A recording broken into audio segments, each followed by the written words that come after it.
Assalamualaikum warahmatullahi wabarakatuh. Kali ini kita akan membahas mengenai pewarisan sifat atau dikenal juga sebagai hereditas. Dengan mempelajari materi ini diharapkan kalian dapat menjelaskan materi genetik yang berperan dalam penentuan sifat serta menyimpulkan bagaimana materi genetik diwariskan pada setiap generasi. Gen merupakan faktor-faktor pembawa sifat. Nah, informasi mengenai sifat tubuh kita itu terletak pada untaian DNA. Nah, untaian DNA ini terletak dalam sebuah kromosom. Kromosom dapat kita temukan di dalam nukleus atau inti sel.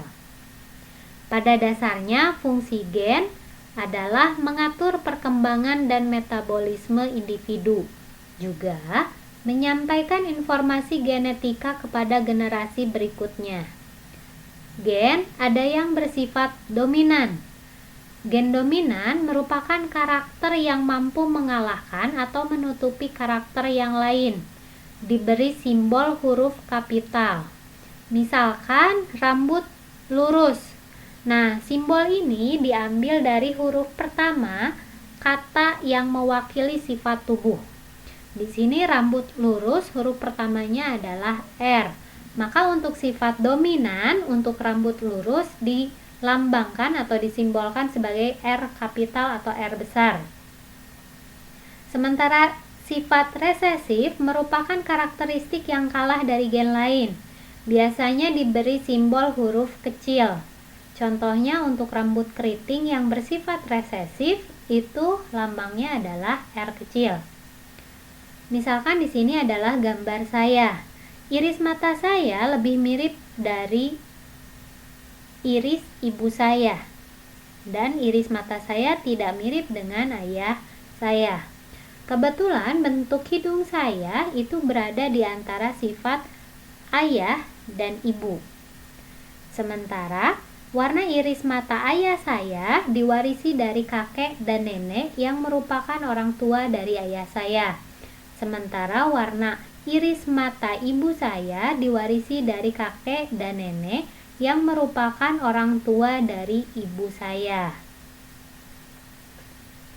Kamu mendapatkan 23 pasang kromosom atau setara dengan 46 buah kromosom. 23 buah kromosom dari ayah dan 23 kromosom dari ibu. Sifat ini diwariskan saat terjadi peleburan sel sperma yang diikuti oleh pembelahan sel. Satu susunan kromosom itu disebut ploid. Di sini banyak sekali jumlah kromosom.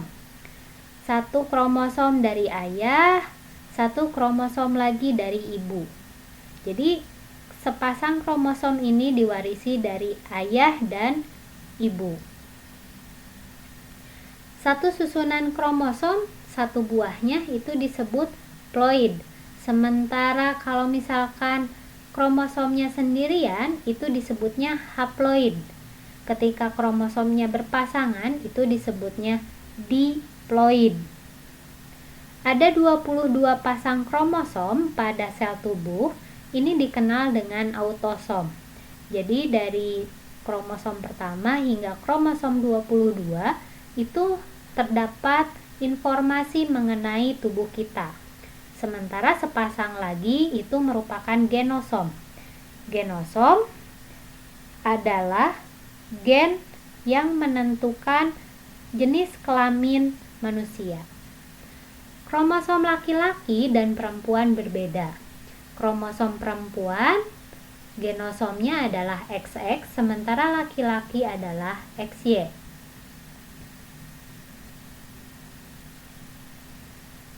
Setiap kromosom pindah ke sel baru pada saat pembelahan sel. Hal ini menyebabkan seseorang mirip dengan orang tuanya.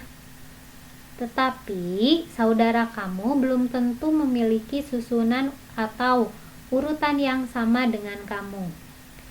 Misalkan gen yang diwariskan yang menyusun tubuh kamu ini urutannya belum tentu sama dengan adik atau kakak kamu, tapi informasi yang diturunkan itu relatif sama. Ketika bertemu, karena ada sifat dominan dan resesif, sifat yang muncul belum tentu sama antara kamu, adik kamu, dan kakak kamu, kecuali saudara kembar. Dan saudara kembar yang identik saja, yang memiliki sifat yang mirip. Struktur kromosom itu terdiri dari lengan, ada yang lengan pendek, ada yang panjang. Di dalam lengan ini terdapat DNA. DNA merupakan kependekan dari deoksiribonukleasid asid. Di tengahnya itu ada sentromer, dan ujung dari kromosom ini itu disebutnya kromatid. Kalau kromatidnya ada 2 buah, maka disebutnya 2 kromatid. Macam-macam kromosom berdasarkan letak sentromernya terdiri dari metasentri, merupakan sentromer yang letaknya ada di tengah kedua lengan. Ada submetasentrik, letak sentromernya agak bergeser, letaknya agak di tengah tapi tidak tepat di tengah.